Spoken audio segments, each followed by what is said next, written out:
The chamber was enormous. It stretched so far in every direction that Hana could not see the walls clearly. Thousands of seats rose in curved rows around a central floor, and in those seats sat creatures from 312 different species. Some had scales, some had feathers, some had no faces at all. The air smelled like metal and flowers, and something Hana could not name. She stood at a small podium near the bottom of the chamber, the one assigned to Earth.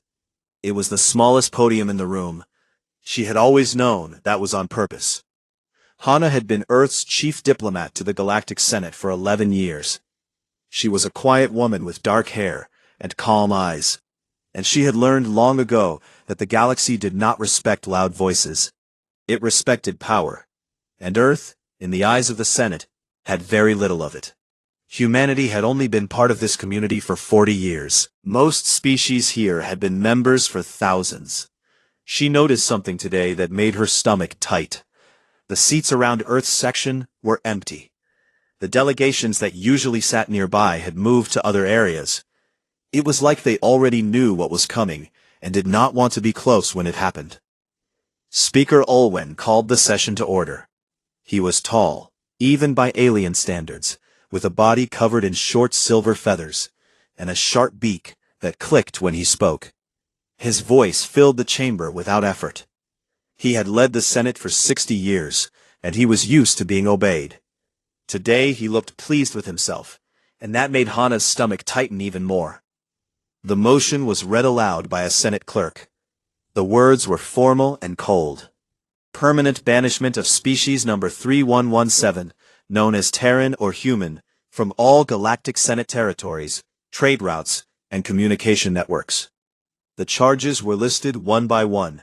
Aggressive expansion, a disturbing military culture, refusal to submit weapons technology for Senate audit.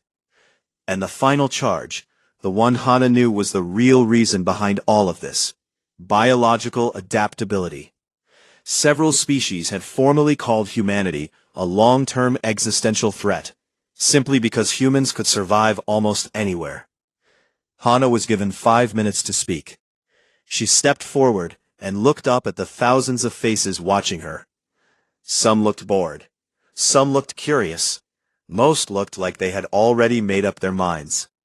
She spoke clearly and without emotion. She reminded the Senate that Earth had followed every trade law, that humanity had never started a war with any species, that human doctors and scientists had freely shared medical and agricultural technology with 12 different worlds. She asked a simple question: what crime had Earth actually committed? The chamber was quiet for a moment after she finished. Then Speaker Olwen thanked her for her statement and called for the vote. It did not take long. The numbers appeared on the central display one by one. 297 in favor of banishment, 8 against, 7 abstentions. The result was overwhelming. It was not even close. Hana watched the numbers settle on the screen. She felt the weight of them press against her chest. 312 species, and almost all of them had decided that humanity did not belong. She took a slow breath. She picked up her datapad from the podium. She straightened her jacket. And then she bowed, because that was the human way, even when the people you were bowing to did not deserve it. She said only one thing before she left. Her voice was steady and carried across the silent chamber. I will relay your decision. I hope you have considered what comes after. No one reacted. A few delegates looked at each other with mild confusion. What could a banished species possibly do? Humanity had 60 ships, maybe fewer. They were young, they were small, they were gone. Only one person in the chamber felt something different. Delegate Mirath sat in her seat near the middle rows. She was reptilian, with green-gold scales and eyes that never blinked. She had voted against the banishment. Now she watched Hana walk out of the chamber with her back straight and her head held level. And Mirath felt a cold sensation crawl along her spine. She had studied humans more than most. She knew something the rest of the Senate did not. Humans did not make empty statements. When they said something, they meant it. The doors closed behind Hana. The Senate moved on to other business.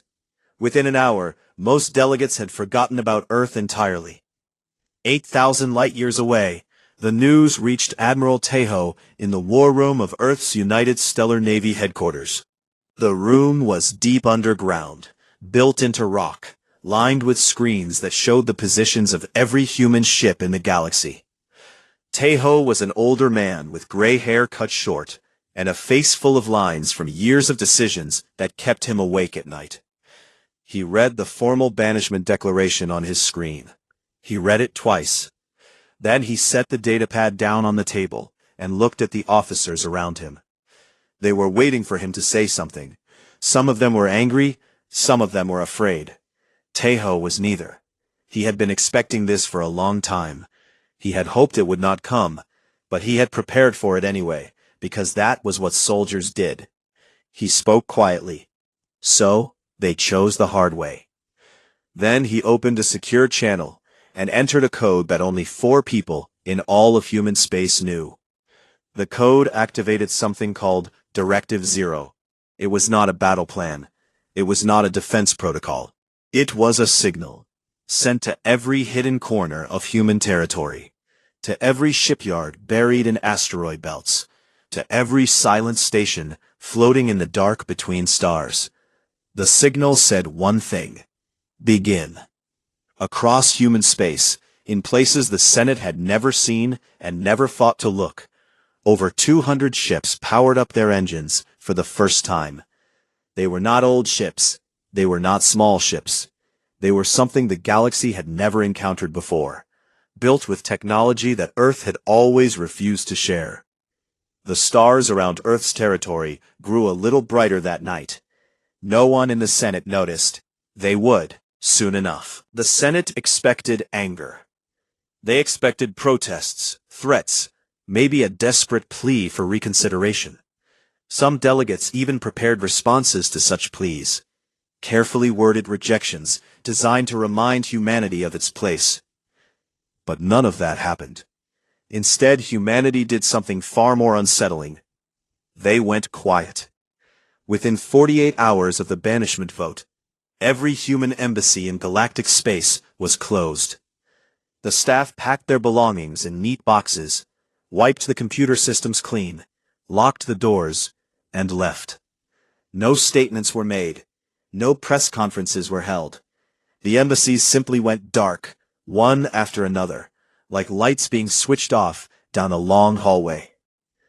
Human merchant ships, hundreds of them scattered across dozens of trade routes, turned around and headed home. They did not rush. They did not panic. They moved in calm, orderly lines back toward Earth's borders. Captains who had been doing business with alien ports for years said polite goodbyes, settled their final accounts, and departed without looking back. Every communication channel between humanity and the rest of the galaxy was severed. Not angrily, not with any dramatic final message, but methodically, like someone carefully unplugging machines during a clean shutdown.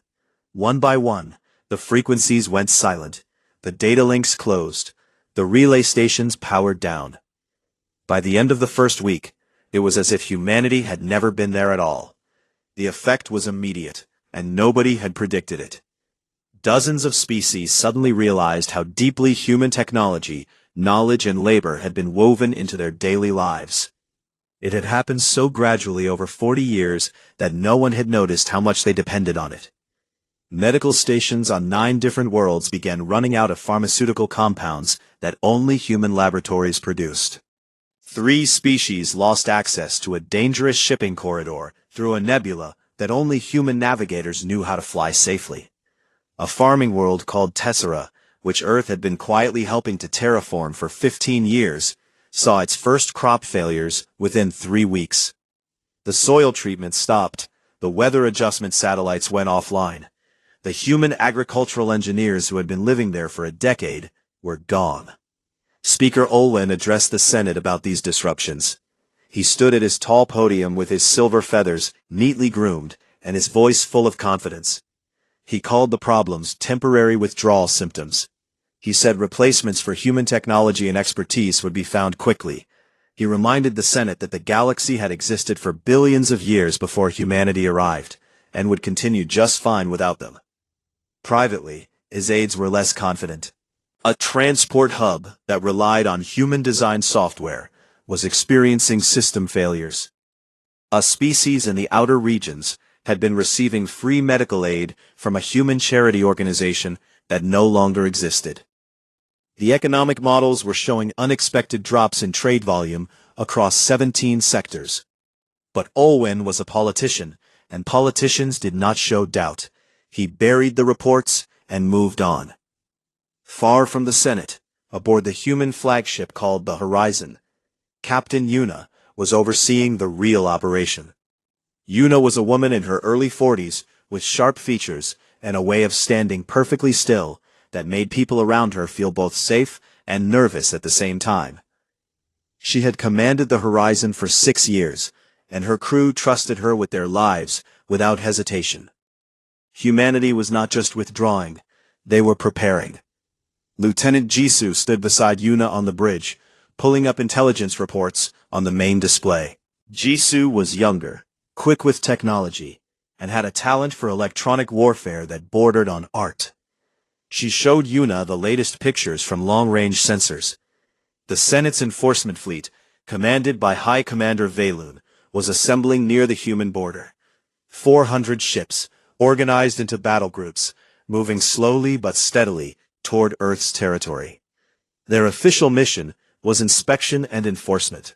They were supposed to make sure humanity was complying with the banishment and not placing military assets in neutral zones. But everyone knew the real purpose. It was intimidation. A massive show of force to keep humanity scared and boxed in, while the Senate figured out what to do next. Yuna studied the fleet positions without expression. She asked Jisoo how long before they reached the buffer zone. Jisoo said 6 weeks, maybe 5 if they pushed their engines. Yuna nodded and called for Sujin. Sujin arrived on the bridge quietly, the way she always did. She was an intelligence analyst, and she had a gift for knowing things before anyone else did. She carried a datapad with information that changed everything. The Senate did not just want Earth gone, Sujin explained. Several powerful species on the Council were already drafting plans to divide up Earth's former trade routes and colonial mining rights among themselves. The asteroid belts that humanity had been mining for rare metals, the shipping lanes that human engineers had mapped, the terraforming projects that human scientists had started, all of it was being carved up like a meal.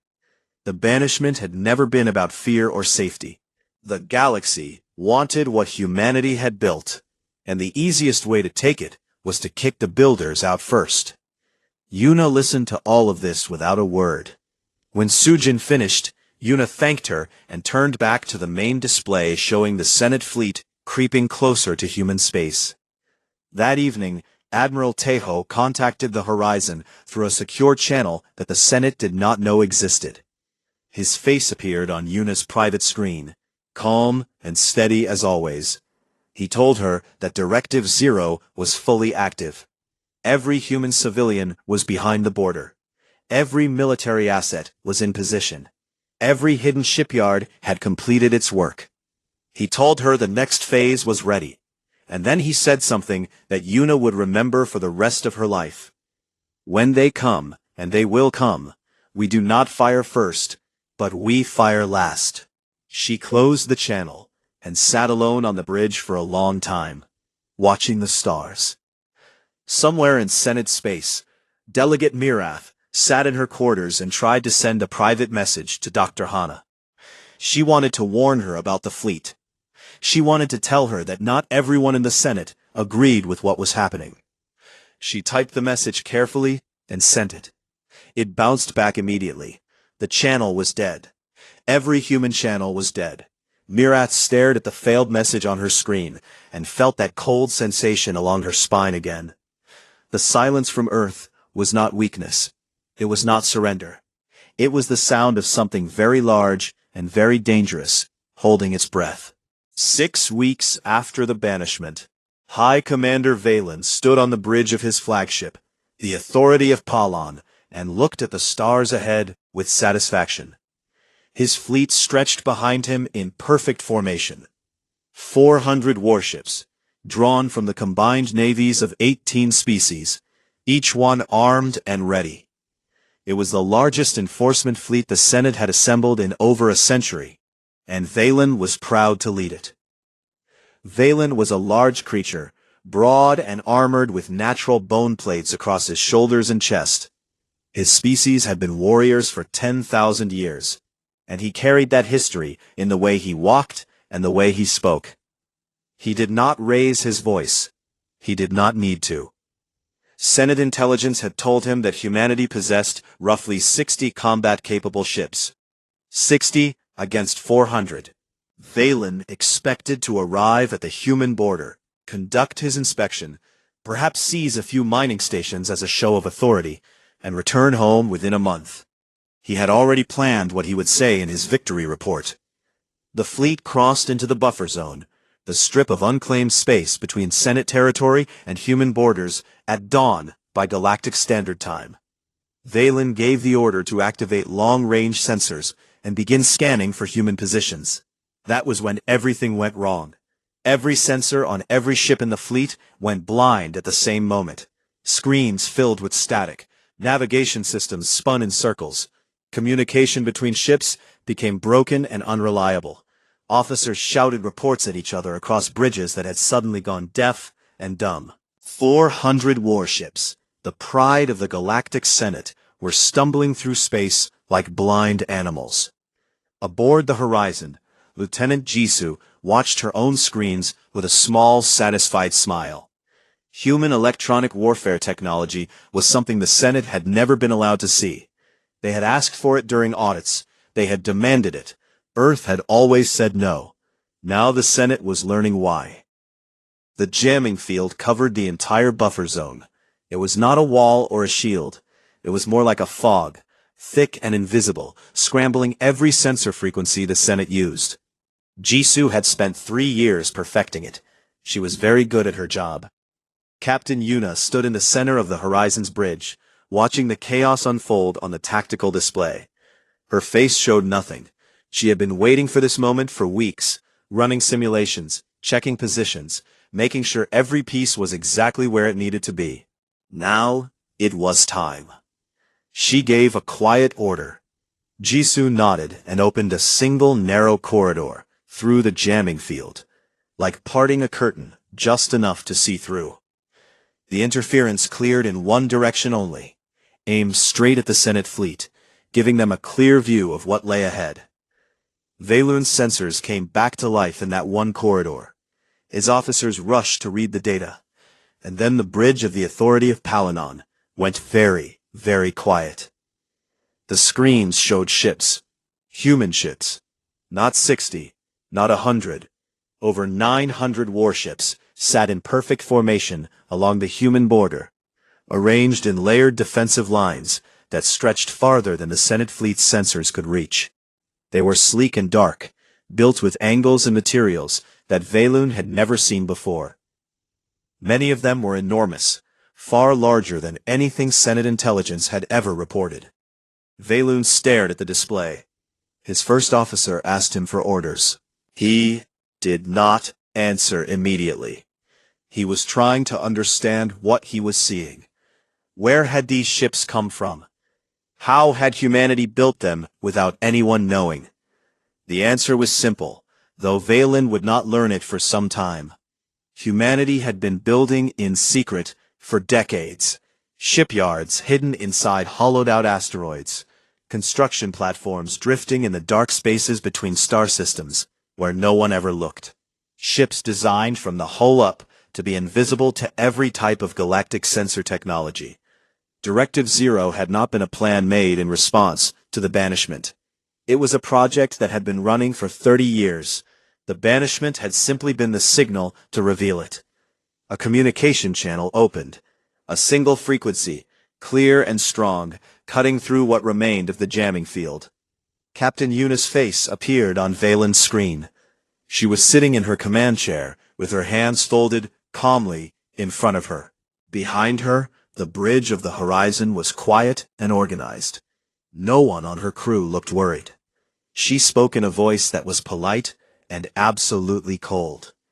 "High Commander, you are currently inside the buffer zone between Senate space and sovereign human territory. You have not been invited.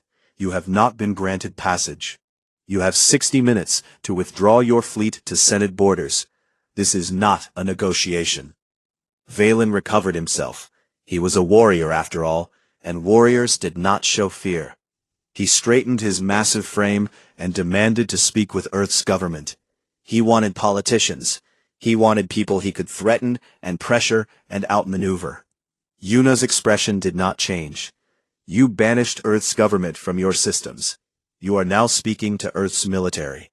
We operate under different rules." Valen felt something shift inside the bridge, a change in the atmosphere that had nothing to do with the air systems. His officers were afraid. He could see it in the way they gripped their consoles and avoided his eyes. While Valen struggled with his decision, something was already happening behind his fleet. Sergeant Dohan and a team of 12 Marines had launched from the horizon hours earlier in stealth pods. Tiny craft, no bigger than escape capsules, completely invisible to Senate sensors. They had drifted silently through the buffer zone, past the entire Senate fleet, and positioned themselves behind Valen's rear guard. Dohan was a compact man with thick arms and a face that looked like it had been carved from stone. He did not talk much. He did not need to. His team moved like shadows. 3 Senate sensor relay stations sat at the back of the fleet, large platforms that handled all long-range communication between Valen and the Senate back home. Dohan's team boarded all 3 simultaneously. They moved through the stations with terrifying speed and precision, disabling systems, locking out operators, and cutting every communication line connecting Valen to his superiors. It took them 11 minutes. Senate military analysts had estimated that such an operation, boarding and disabling 3 hardened relay stations at the same time, would require at least 200 soldiers and several hours. Dohan did it with 12 people in less than a quarter of an hour. Valen received the report that his communications were down. He could no longer contact the Senate. He could not call for reinforcements. He could not even report what was happening. He was alone, blind behind him and facing 900 guns ahead. He withdrew. There was no other choice. The great enforcement fleet of the Galactic Senate turned around and limped back across the buffer zone in complete disarray. Ships bumped sensor ranges against each other. Formation was lost. Pride was shattered. Yuna watched them go. She did not smile. She did not celebrate. She simply turned to Jisoo and said, "Secure the corridor. Stand down to alert level 2. Then she left the bridge to write her report. Back on the Senate homeworld, Speaker Olwen received Valen's report hours later, once communication was finally restored through backup channels. He read it in his private office, alone. 900 ships. Electronic warfare beyond anything in the Senate's database. A Marine operation that should have been impossible. Olwen set the report down and sat in silence for a long time. For the first time in his 200-year career, he felt something he did not recognize at first, because he had never experienced it before. Real, deep, bone-level fear. And it was just the beginning. The Galactic Senate had not experienced chaos like this in living memory. The Great Chamber on Palon, which had always been a place of order and ceremony, now sounded like a marketplace during a storm. Delegates shouted over each other. Accusations flew across the room like weapons. 300 species that had voted with confidence just weeks ago were now turning on each other with the speed and ugliness that only fear could produce. Who had failed? Who had told them humanity only had 60 ships? Which intelligence agency had missed an entire secret navy being built under their noses for 30 years? Species pointed fingers at each other. Old grudges surfaced. Alliances that had held for centuries began to crack under the pressure of a single terrible realization. They had made a mistake. and the mistake had teeth. Speaker Olwen stood at his podium and tried to hold the chamber together.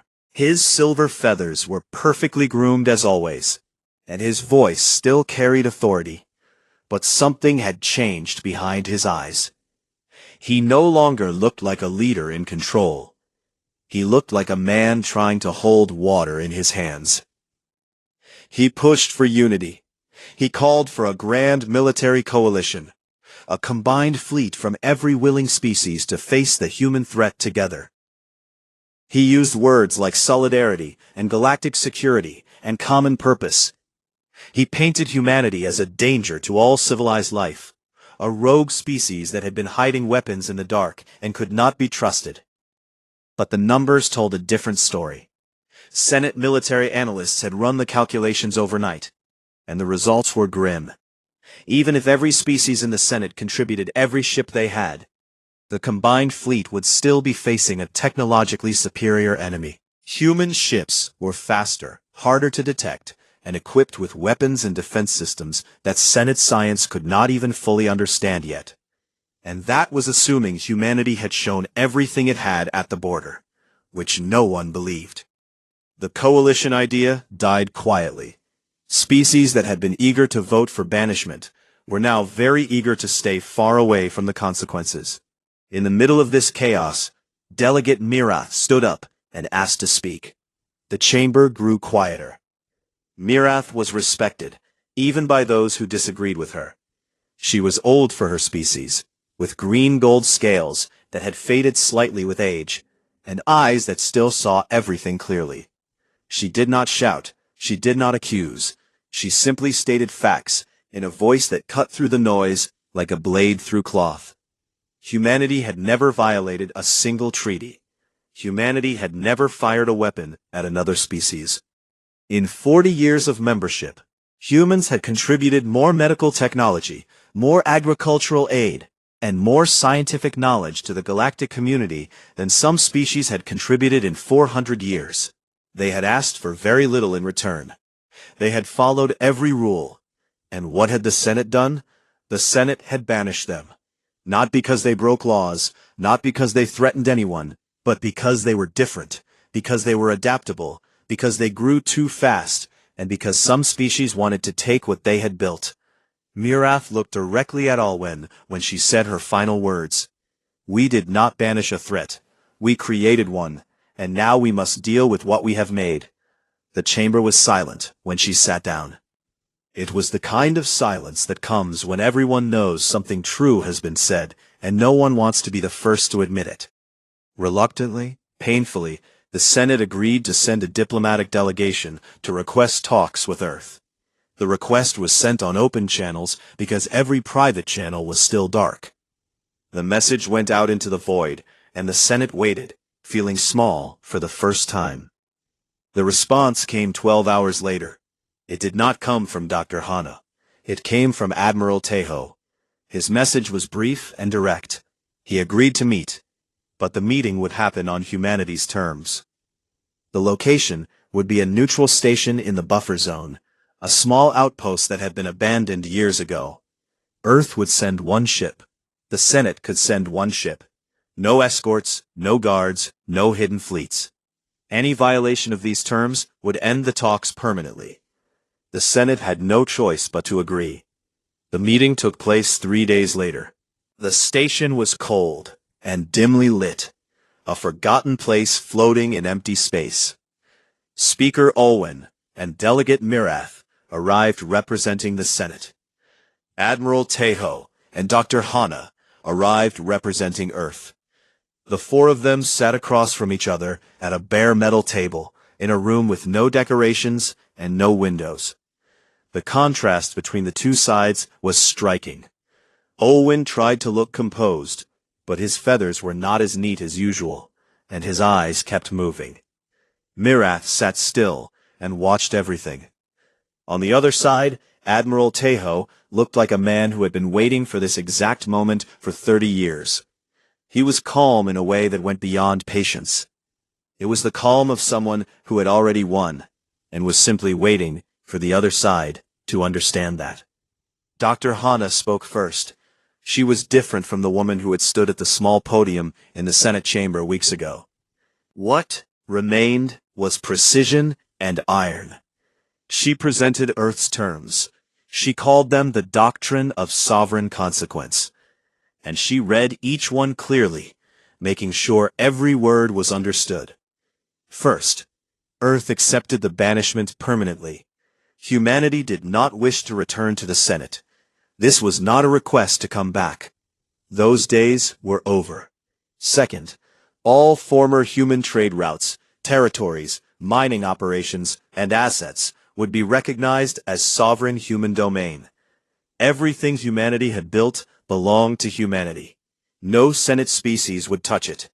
Third, any Senate military vessel entering the buffer zone without explicit human authorization would be considered a hostile act and treated accordingly.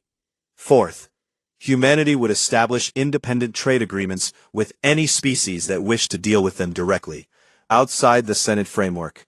The Senate's monopoly on galactic trade was finished. The Senate would issue a formal, public acknowledgement that the banishment of Earth was conducted without legal cause. Olwen's feathers flattened against his body when he heard the fifth term.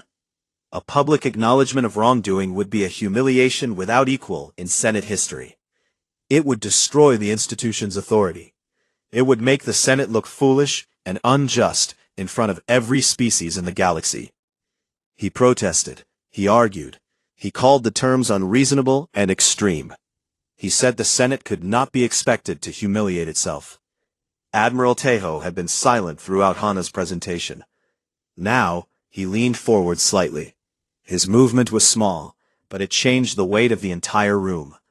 He looked at Olwen with eyes that held no anger, no hatred, and no mercy. He spoke quietly. "Speaker, you had the option of living with us as partners. You chose to make us outsiders. These are the rules outsiders play by. You should be grateful we are offering rules at all." The room was still. Olwen opened his beak to respond, but found he had nothing to say. For the first time in his long career, words failed him completely. Hana placed a datapad on the table, containing the full text of the doctrine. She told them they had 30 days to respond. Then she stood, followed by Tejo, and they walked out of the room without looking back. Mirith watched them go. She noticed that neither human had raised their voice during the entire meeting. They had not threatened. They had not boasted. They had simply laid out the new reality and left the Senate to deal with it. She picked up the datapad and began reading the full document. Beside her, Olwen sat frozen in his chair, staring at the empty doorway. The station hummed quietly around them, indifferent to the fact that the balance of power in the galaxy had just shifted permanently. The 30-day clock started ticking, and somewhere in human space, 900 ships waited in the dark, patient and ready, like wolves watching a campfire burn down to embers. The 30 days that followed the meeting on the neutral station became the most tense month in galactic history. Nothing moved quickly. Nothing exploded. No battles were fought. But beneath the surface, the galaxy was breaking apart like ice on a warming river, slowly at first, and then all at once. Behind closed doors, the Senate was fracturing. 12 species had already made secret contact with Earth to negotiate independent trade deals. They did it quietly, through back channels and coded messages, because they were afraid of what the Senate would do if it found out. But they were more afraid of what would happen if they did not secure access to human technology and resources before everyone else did. Fear of being left behind was stronger than fear of punishment, and humanity had counted on exactly that. More species followed every day. Some wanted medicine. Some wanted navigation data for dangerous trade routes. Some simply wanted to be on the right side of whatever was coming next. The Senate's unity, which had always been more of an agreement than a belief, was crumbling like old stone. Speaker Olwen watched this happening and felt the ground shifting beneath his feet. He had spent his entire career building power through consensus and control. Now, both were slipping away from him, and he could not stop it with speeches or votes. The situation required something more desperate. In the third week of the 30-day period, Olwen made a decision that would end his career.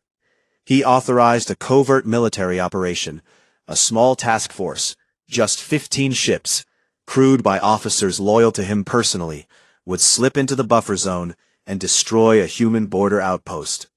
The attack would be deniable. No Senate markings on the ships. The goal was simple and ruthless. Provoke humanity into a violent response, something the Senate could point to and say, look, they are the aggressors. Use that response to rally the fractured Senate back together against a common enemy. It was the plan of a desperate man, and desperate plans have a way of failing badly. Sujin caught it. She had been monitoring every communication frequency in and around Senate space since the day of the banishment, running patterns through analysis systems that she had designed herself. She found the operation buried in encrypted traffic between Olwen's private office and a naval base on the Senate's outer rim. It took her 2 days to crack the encryption. When she did, she brought the information directly to Captain Yuna. Yuna read the intelligence report in her quarters aboard the Horizon. She read it twice, then called Admiral Tejo. Tejo told her to handle it, and she said she would. The Horizon moved to intercept. The covert task force arrived at the human border outpost on the 26th day of the 30-day deadline. The outpost was small, a refueling station orbiting a dead moon, lightly defended, and far from any major human fleet position. It was the perfect target for a quick, deniable strike. But when the 15 ships dropped out of faster-than-light travel, and their sensors cleared, they found the Horizon waiting for them. A massive human flagship sat directly between the task force and the outpost, running lights on, weapons powered but not aimed. It was not hiding. It was not preparing for battle. It was just sitting there, like it had been waiting for days, which it had. Captain Yuna opened a communication channel. Her face appeared on every screen in the task force simultaneously. She looked calm and almost bored, which was somehow more frightening than if she had been angry. She did not threaten them. She did not warn them. Instead, she began reading. She read out the name, rank, species, and service record of every single officer commanding a ship in the covert task force. She read their home planets. She read their family connections. She read the dates they had received their secret orders and the codes used to authorize the mission. The bridge of every covert ship went cold. This information was supposed to be buried so deep that not even Senate intelligence could find it. Yuna had all of it. Then she told them something worse. She told them that everything she had just read, along with the full details of Speaker Olwen's authorization of the operation, had already been transmitted to Delegate Mirath and 16 other Senate members. The secret was out. The deniable operation was no longer deniable. She gave them a choice. Turn around and go home, or become the incident that starts a war the Senate cannot win. She said it simply, without drama, like she was offering them a choice between two doors, and only one of them led somewhere safe. They turned around. Every single ship. They did not even discuss it among themselves. They simply reversed course and fled back towards Senate space as fast as their engines could carry them. The exposure of Olwen's covert operation hit the Senate like an earthquake. Mirath moved immediately. She called an emergency session and presented the evidence to the full chamber. The documents were clear. Olwen had authorized an illegal military strike against a sovereign territory during an active diplomatic negotiation. He had risked a galactic war to save his own political career. The chamber erupted. Even Olwen's allies could not defend him. The evidence was too complete, too detailed, and it had come from the humans themselves, delivered not as an act of war, but as a simple statement of fact. Here is what your leader did. Deal with it. Mirath called for a vote of no confidence. It passed overwhelmingly. Olwen was removed from his position and escorted from the chamber in silence. His feathers, always so carefully groomed, hung loose and dull as he walked out. He did not look at anyone. There was no one left who would meet his eyes. Mirith was elected interim speaker by a margin almost as large as the one that had banished Earth. The irony was not lost on anyone. On the 29th day, one day before the deadline, the Galactic Senate formally accepted all 5 terms of the doctrine of sovereign consequence. The acknowledgement that the banishment had been conducted without legal cause was read into the galactic record by Mirith herself. She read it clearly and without hesitation, because she believed every word of it. The chamber was quiet when she finished. The empty seat where Earth's delegation had once sat was visible to everyone. It would remain empty. Humanity was not returning. In her office on Earth, Dr. Hana watched the broadcast of the Senate's acceptance on a small screen. The room was quiet. Outside the window, the sun was setting, painting the sky in shades of orange and red. She had spent 11 years in that Senate chamber, standing at that small podium, being polite to species that looked down on her. Now it was over, and she was not sure how she felt about it. Her communicator chimed. It was Admiral Tejo. His face appeared on the screen, tired but steady. He asked her if she was watching. She said she was. He asked her if she thought they had done the right thing. Hana was quiet for a moment. I do not know, she said, but I know it was necessary. They told us we did not belong. We showed them what the galaxy looks like without us in it. That is not revenge, Hana. That is a lesson. Hana almost smiled. Almost. She thanked him and closed the channel, then turned back to the sunset and let herself breathe. Aboard the Horizon, Captain Yuna stood on the bridge and looked out at the stars. The ship was quiet. The crisis was over, at least this part of it. There would be more challenges ahead, more negotiations, more moments where the line between strength and aggression would need to be walked carefully. But for now, there was peace, earned and real. Lieutenant Jisoo came to stand beside her. She asked Yuna, what happens now? Yuna did not answer right away. She watched the stars for a long time, those countless points of light scattered across the darkness, each one a sun, each one surrounded by worlds full of beings who were only just beginning to understand that the galaxy had changed forever. Now we build, Yuna said quietly. Not for them, not against them, for us. 1 year later, 67 species had independent trade agreements with Earth. The Senate still existed, but it was smaller, humbler, and painfully aware of the empty seat in the chamber where humanity had once been. New trade routes opened, new partnerships formed, new technologies were shared between Earth and species that had chosen cooperation over fear. Some historians would call the banishment of Earth the greatest mistake the galaxy ever made. Others would call it the best thing that ever happened to humanity. Both were probably right. Decades later, an alien historian whose name would become famous across 100 worlds wrote the final line of her book about the banishment. She had spent years studying the events, interviewing survivors on both sides, reading every document, and watching every recording. And after all of that research, after all those years of work, she concluded her book with a single sentence that would be quoted for centuries to come. We thought banishing Earth would make us safe. Instead, it made them free.